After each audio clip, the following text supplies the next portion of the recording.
Good afternoon. Hi, everyone. Happy Monday. Happy day after Mother's Day. Belated Mother's Day to all of you. Hope your family celebrated you and celebrated the memories. So we certainly had a different Mother's Day, but a good Mother's Day. Very good. So today we're going to talk about a handful of different things. Well, first I need to thank everyone. You kind of did on Friday, but Did I? not everybody saw Friday. I don't remember. So go ahead. But during these last couple weeks, especially since my sister and I and Steve were my mother's caregivers, it's been really tough. But we're also very thrilled for her, for my mother. So thank you for all your wonderful prayers and thoughtfulness and kindness and love that you were extending to our family during this time. So thank you very much. All right, let's move on. All right. Okay. So, since Friday, there have been some developments. One of them is we talked a little bit about the fact that today, the 11th of May, in Illinois, is the first opportunity for independent contractors, gig workers, 1099 workers to apply for unemployment benefits and the CARES Act benefit. I saw already a little hubbub about did you get through, did you get through? What I want to encourage everybody to do is be patient and be persistent. Don't give up because That's what we say difficult. every day. That's how we start our day every day at our house. Yeah, patient Be especially. patient, yes, patient. But the persistent part is important too, because Exactly. there are people, and I've already seen it on social media, there are people who've given up already. They tried, didn't work out. The question was hard. I'm just going to bail out of this, and not that big a deal. It is that big a deal. We don't know in Illinois when you're going back to work yet. And you've gone a long time without any income. And so what we're suggesting is stay with it. Be persistent.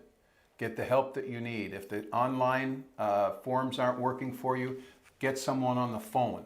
And if you have to dial 300 times to get through, do that, because that money is there to benefit you. And take advantage of it. Remember, it's going to go backwards to the last time you were able to make money. So just be sure that you do that. That's on the unemployment.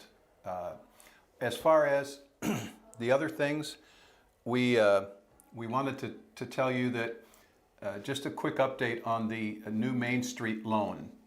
There have been some changes to the Main Street loan, and that is that they've brought the qualifier down. It was a loan that started at $1 million, was the minimum loan.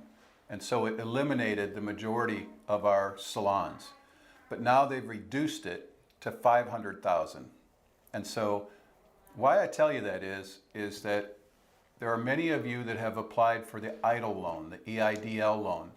And there's been a little bit of conversation. Some of you have gotten the grants from the EIDL loan, but you haven't heard anything other than an email that came through that said, yes, we're looking at it. It's very slow to move, the EIDL loan is. What we're suggesting is that if your amount that you were requesting on the EIDL loan is anywhere near $500,000, that you take a look. You should be talking to your banker. And when you talk to your banker, ask them, are you going to participate in the new Main Street loan program?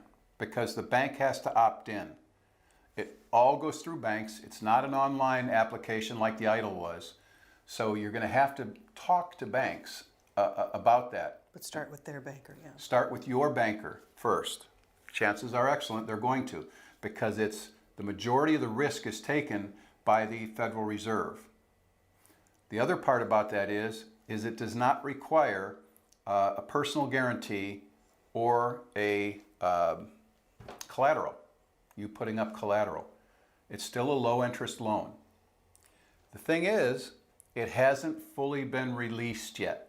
So you're talking in advance. Remember how a lot of people scrambled to be part of the PPP loan? And that's because it was announced, it happened, everybody rushed and filled out the forms and turned it in. And then there were people who were late in turning it in and had to wait until until it was funded again and to the second time to get the PPP. Mm-hmm. I heard that what we're suggesting here is to get with your banker, start the conversation, and get moving on that, even though they're going to tell you it hasn't been opened up yet. And that's true. It has not been opened up yet. It was supposed to open up on the 1st of May, so it's delayed, but it is coming. The money is appropriated and it's there. So be sure that if that's a concern for you, funding long term, again, depending on how much money, how much revenue that you've lost during this closed down time, depending on where you are at with your debt and purchases and things of that nature, please be sure if it applies to you, do that. The other thing is if you haven't done a PPP loan, as of Friday, there was still about a third of the money. They call it a tranche, and I don't know why, but when money's put in there, they call it a tranche. So it was a $310 million tranche that was approved for this second run. So they don't misunderstand. We're talking about 3 different loans today. Yes. So far we talked about 3 different loans. Sometimes I think people think the second one and the first one are exactly the same. Okay, so let's talk about the PPP real quick. And the reason I'm bringing it up is about a third of that money was still available. Someone just said my hair looks amazing. It didn't go, nice. It didn't go through. We didn't go through it as fast as we did with that first amount. So I think there were some people who held back and said, what's the use? I'm not even going to apply for it. What the PPP loan was for is for taking your payroll costs, and you can research on previous of our lives for the details of the PPP loan. But in essence, it's taking what your payroll cost you plus any insurance, the health insurance if you had it, and taking a month's average from 2019, 1 month average, taking that times 2.5 times. And then they would, you put in for that. That money could then be used for not only payroll and for health insurance, but it could be used for rent. It could be used for utilities, including your cost of electric and water and heat and internet, bringing internet into the building. All of those things could be done. And there's an opportunity for that loan to turn into a grant, which means that there's an opportunity for it not to be paid back. So the other one isn't about a payroll loan, the one that has the stipulation now of they moved to $500,000. Well, the second loan is the EIDL. The EIDL? EIDL. Right. The EIDL is a low interest loan that is only available directly through the internet. You go in on the internet and you fill out the form. And it carries with it a $1,000 per employee that's on your payroll grant. So let's say you have 10 employees and it has a maximum of $10,000. That's a grant. And so maybe you're not going to go for the PPP loan because you need more long-term money. It will still give you $10,000 grant, $1,000 per full-time employee equivalent, FTE, and that's just a grant. Beyond that, then you have them. You will determine with the SBA what the amount you need in your business is, and then it will be paid back over I believe it's a 4-year term. It's been a while since I reviewed that. $10,000 per employee. No, $1,000 per employee. $1,000 per employee. So the max you can get for employees is $10,000. Then the other amount is based on business need. And it's a low interest loan. I believe it's a 4-year payback, if I'm not mistaken. The PPP loan is a 2-year payback. So now we go to the final one. The final one we talked about, That the one hasn't that's been not released. out yet. Yes. Low interest. It's by the Federal Reserve. Banks have to opt in to participate in it. The minimum loan is $500,000. I think the maximum loan is some ridiculous amount that I've got. No one I know would take that amount. I don't travel in those circles. But it's called the new Main Street loan. There already was a Main Street loan, but those are for much larger companies and much more. This was to bring, the new Main Street loan was to bring a $500,000 loan or more, okay? And that is going to be launched sometime this month through your bank. The reason why it's good to go to your bank right now and talk is because you want to get in the process. You want to get in the loop. They will still have to underwrite the loan, which means they've got to do their checking and their due diligence. And you do have to have been profitable, an ongoing, a profitable business in 2019. Okay? So that's one of the other things, because they take a formula and apply it to how much you're able to get back, how much you're able to borrow. So you must be profitable. If you weren't profitable in 2019, that's not the loan for you. Look in the other directions. Okay. What I like about the fact of talking, though, to the banker is it gives you a choice. At some point, let's say both the EIDL loan and the new Main Street loan get approved. You've got a choice. You don't need them both. Take one or the other, whatever's more favorable, right? You can refuse one and take the other. I'd rather have you do that than not get anything and struggle. So it's for the going concern. You're profitable. So those are the things. So we've talked about the PPP loan, we've talked about the EIDL loan, and we've talked about the new Main Street loan. Those are the only ones. All of which have more details on previous Facebook Lives. Good. As far as just some things that we wanted to talk about, it looks like we're going to need to turn up the volume a little bit. First of all, I should have said that right point blank. There are many locations in Indiana that reopened today. Congratulations. I hope your first day back was awesome. If tomorrow's your first day back, we wish you all the best, and know that we're here to support you. And we can't wait to hear about the successes and the new reality of being in a salon, wearing things you haven't worn before, protecting your guest, communicating with your guests. It's going to be exciting. That's the good news of today. Okay. The not so good news of today is we don't know when we're going to be able to do that in Illinois. Still. Yet. We do have the Restore Illinois program, and it's a bit ambiguous, and we're going to learn more every day as it goes on. One thing we know for sure. But turn up the pressure.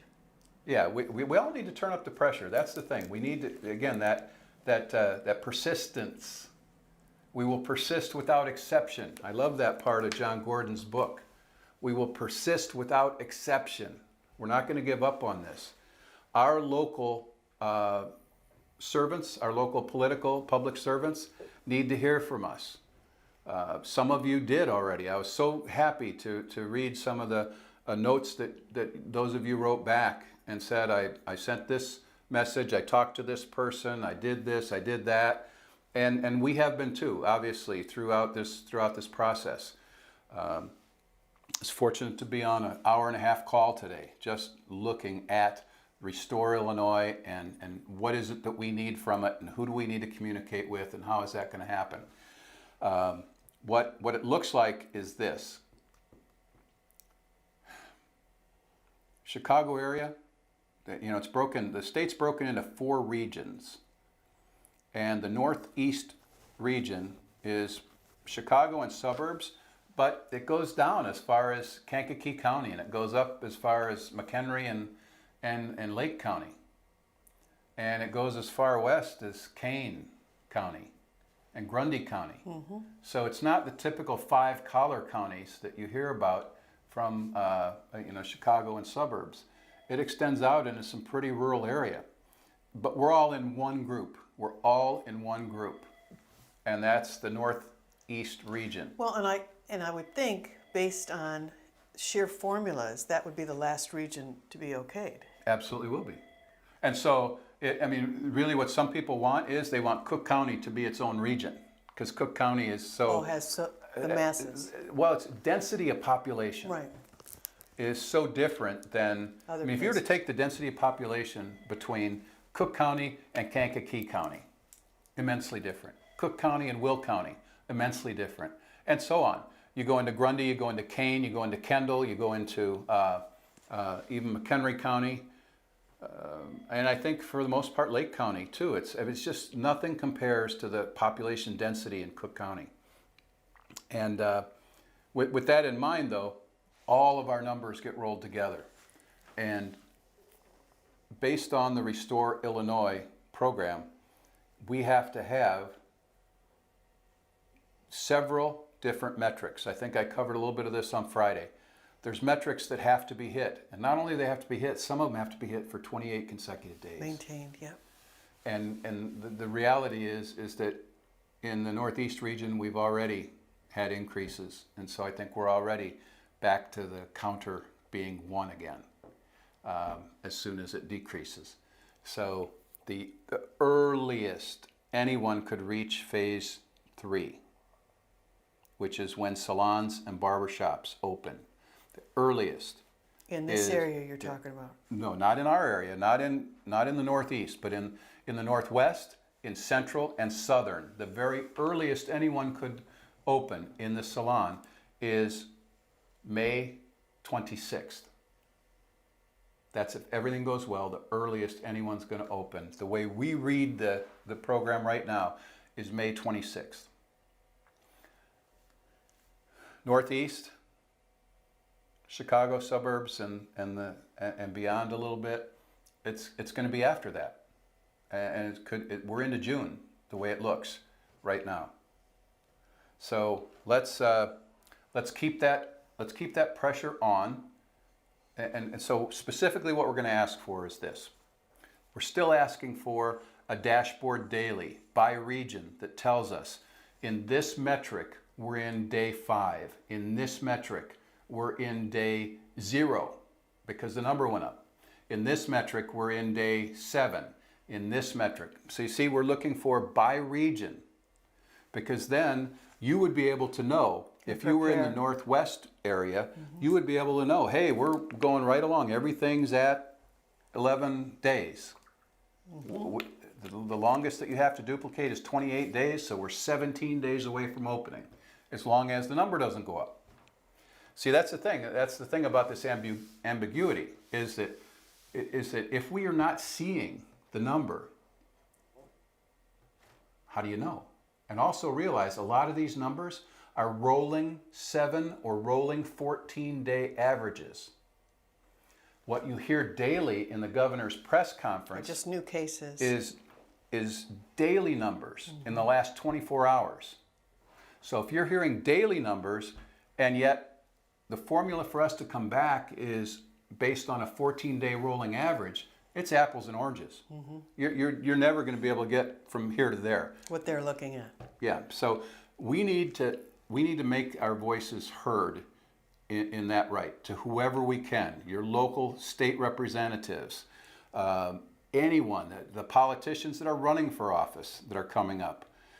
You need to find somebody that you can communicate. And again, here's the thing. You know them already.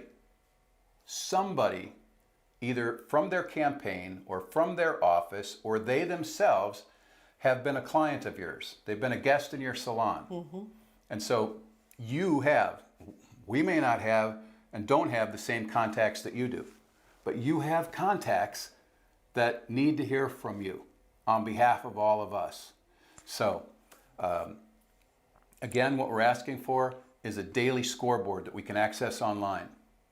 We're also asking that that we get the IDPH regulations for reopening, because here is the concern. If you find out 5 days before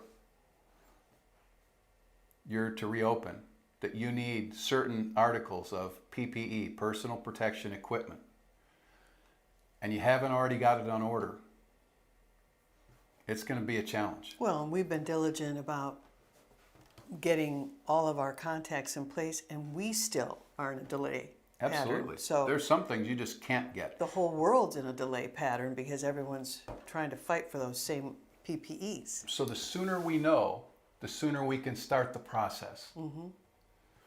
You can get from PSC a list of what we know that we have and what we know when we'll have it.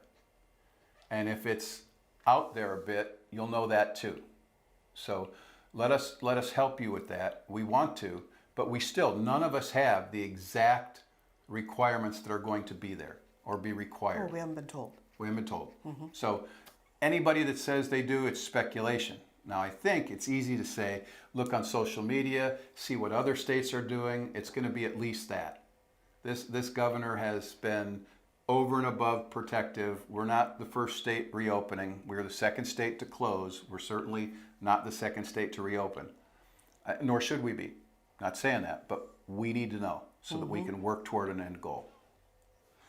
The other thing is that this is a little tidbit that I got last week on the PPE loan. I'm sorry, PPP loan. Too many initials. The alphabet soup gets difficult. But on your payroll protection program, they still may change, and we're still hoping they change some of the forgiveness portion of it. And we're counting on them. This is another thing to let your politicians know, and this would be your federal politicians, your state senators and congressmen. To extend? Well, not only to extend the June 31st date, but also we need to overturn that the IRS has said that the things that you use your PPP loan for are not tax deductible and they are taxable. So even if it's forgiven, you have to pay taxes on it, and the payroll you paid with it, you can't deduct. Those are normal business deductions. The Congress itself and the Senate are up in arms about that. It looks good that they're going to overrule that. However, have your voice be heard. That's an important one.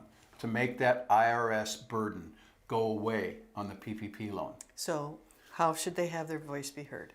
Well, it's easy. Just put in a Google search and say, how do I contact my senator, my state senators? How do I contact my state representatives, my congressmen? Usually when we have phones, you're going to get their assistant and you're just going to... Yeah. They may or may not be available, but you leave a message regarding what you're asking for assistance on. Absolutely. And sometimes it's just an email. How do you contact them? You look it up, you put in your zip code, they give you their email address, and you write an email.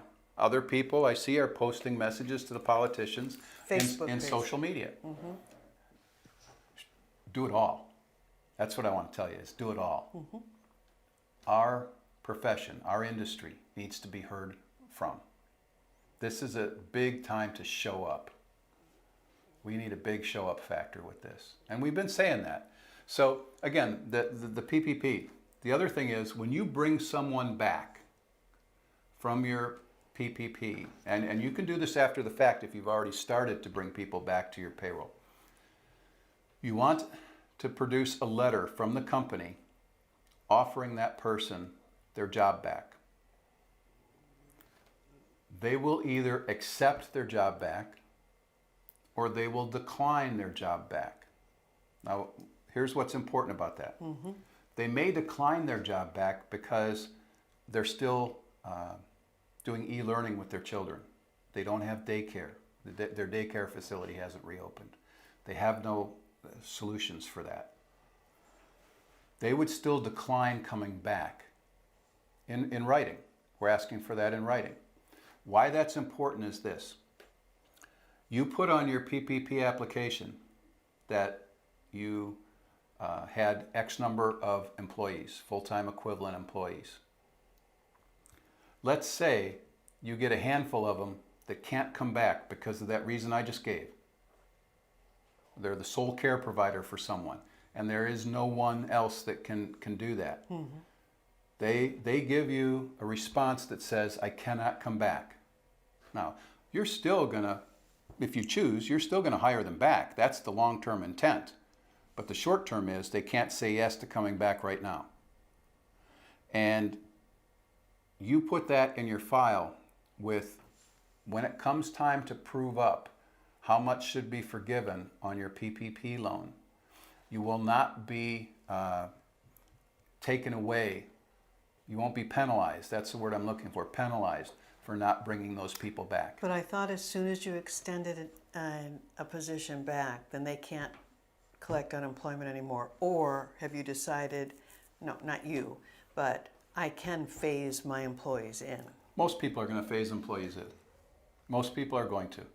And so if it works for the business. Yeah, it's got to work. It's got to work for the business. Working for the business is more important than your PPP loan being completely forgiven. Okay, Right. so but there is this process. The other thing that I would suggest that you do right now, before, especially Illinois, before you go back to work. Indiana, I'm sorry to give you an assignment here today on your first day back, but this is pretty important. You've probably seen in the news companies that took PPP loans that maybe were deemed they didn't need them. They put in because they heard it was going to be free money, and then either it didn't affect their business, they were an essential business that was allowed to stay open, and yes, they had a 10% drop or a 20% drop in their business, but it turned out they didn't need the money. Because of that, the government is looking at the one attestation that you make. You have to, if you remember that application, the first part was the numbers part, and then you had to put your initials on a bunch of different things. One of the things you attested to was that your business needed those funds. Easier right now for you to make a list, to make a list and put it in a file for why you needed those funds than to try and remember come tax time or later in the year. So you talk about, what would I list? I'd list the revenues lost. I'd risk, if you had, let's say you had 500 clients scheduled on the books and you had to cancel all of those appointments. I wouldn't say I had no revenue for 2 months. I'd say we had to cancel 2,000 appointments. That average ticket is usually at. Yeah. And that is just a fraction of what those days would have been. Yeah. Right? Yeah. And so it's just important that you not say justify, but I think that's a great word. You have to justify and defend your need. Defend the need is for sure. Exactly. Because you did, and you know what? They may not audit you, but they may audit you. So just to cover all bases, I can tell you it's easier to do that now while the pain is fresh in your mind. No one could look at a salon and say, you didn't suffer from COVID-19. You did. The business suffering has been immense. And so I would hate to see anybody who didn't get as much forgiven as maybe they should. And this isn't just the service dollars you lost, it's the take-home sales too. It's take-home as well. Gift certificates. Expenses that weren't forgiven. I mean, Mother's Day is a huge day for gift certificates. Oh my gosh. And since most people don't get their Mother's Day gift in March, we lost a lot of sales for that. Yeah. Right? Yeah. So those are a couple of little tidbits, but important ones for you relative to this time and place. Good. What are you thinking? I'm just jumping back in the rope. Yeah. Right? Get in the ring. But we were watching the news in Ohio while we were there for my mother's funeral, and one of the things they did that was really neat is up on the screen they put Ohio up there. Do you remember? Then they had how many cases in each area. You could see it right on the map. And it wasn't just this color code, it was actual locations. And that was pretty neat. But you can see, you can see why the strategy of impact has to be responded to. You have to. I mean, to me, that's no different than TSA, going into code 4 or whatever they go to, the danger zones, code orange, because they have proof of something. I'm not saying that I want this to be in place for a long time, but I certainly don't want it to open up too soon and have us go through all of this all over again. Absolutely. There's a couple of other things that come to mind. And first of all is, to me, it's a huge reality check. The main Starbucks in our town that's on the main drag on Jefferson Street is closed. And I had to figure out, why did it close? Why what did happened? it close? Why? Because they couldn't get enough staff to work. They wrote that on the window? They wrote that in the newspaper. That's the reason the manager Sorry gave. to hear that. So now here's the thing. Now, I don't know. I don't claim to know all the ins and outs. I only know what I read.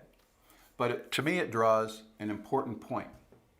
They had sometimes a double lap of cars around the parking lot waiting to get their Starbucks through the drive-up window. That they couldn't find enough people to work begs the question, why? They don't require a license. These aren't professional people. These are people who made a different choice, who said, maybe they said, I can make more on unemployment than I can working at Starbucks this week, this month. I'm going to ride it out as long as I can. I don't know that, but it sounds like that to me.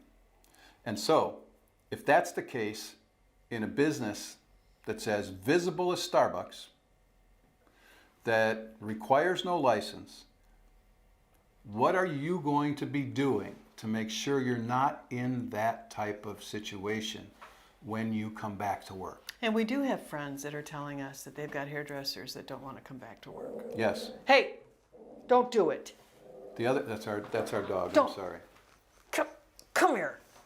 Don't do it. So, what I want you to know is that the things that we've talked about since day one have been stay in communication with your team.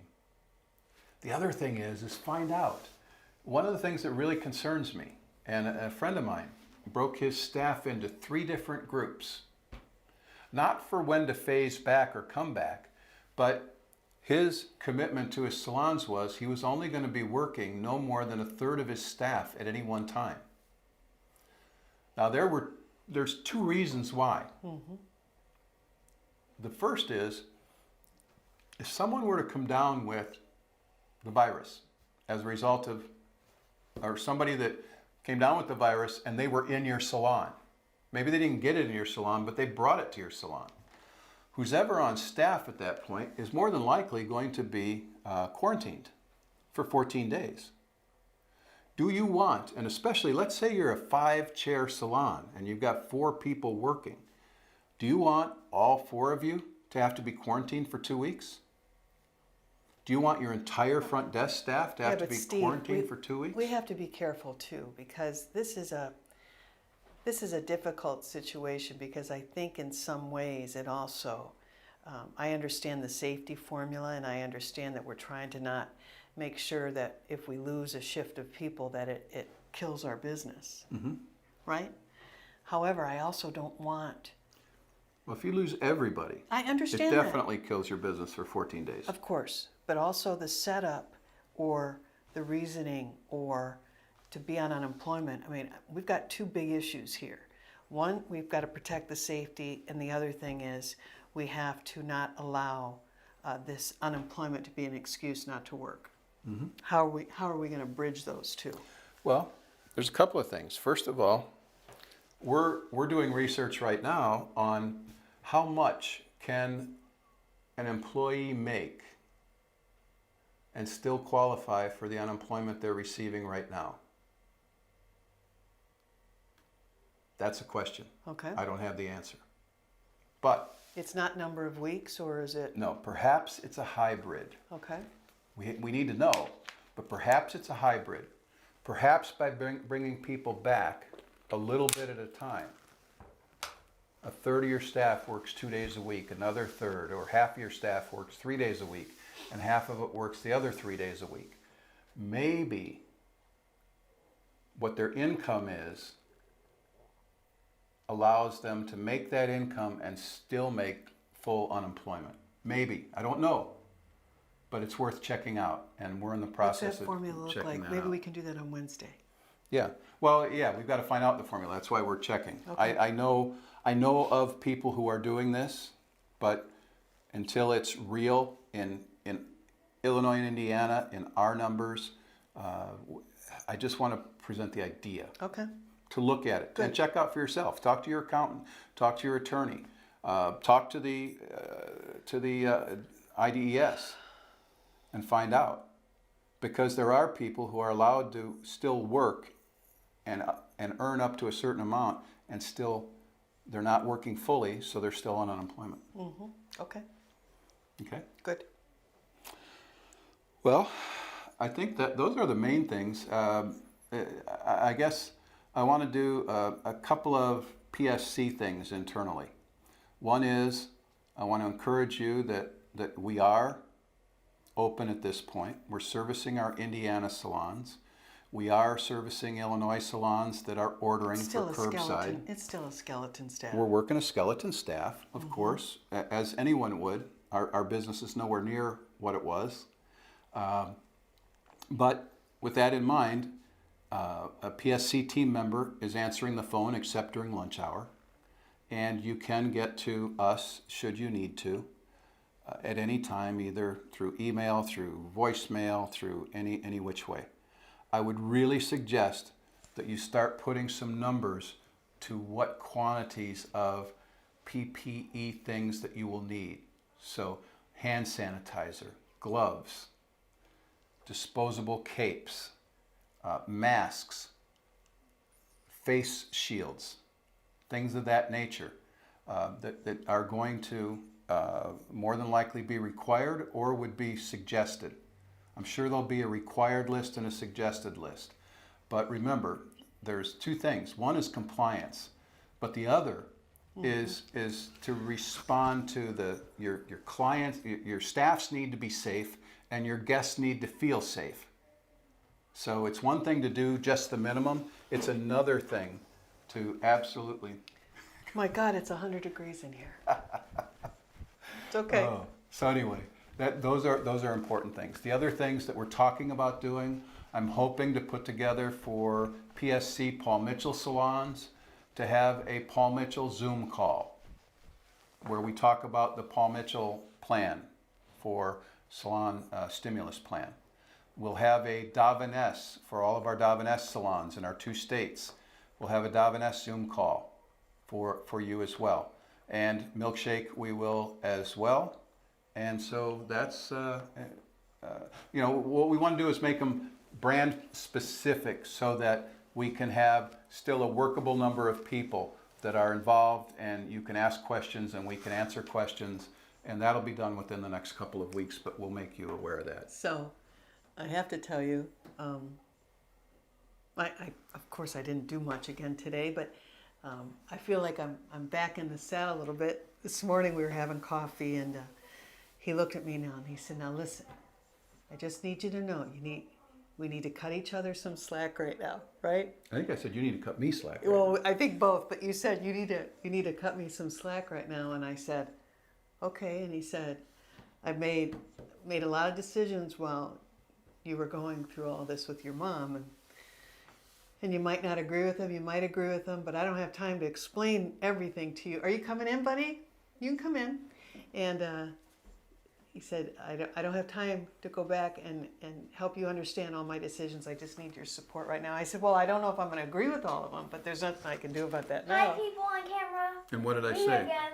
What did you say? I forget. I said I don't care. Yeah, I don't care. I'm back. I don't care. And you remember me? I'm the son of Mom and Dad.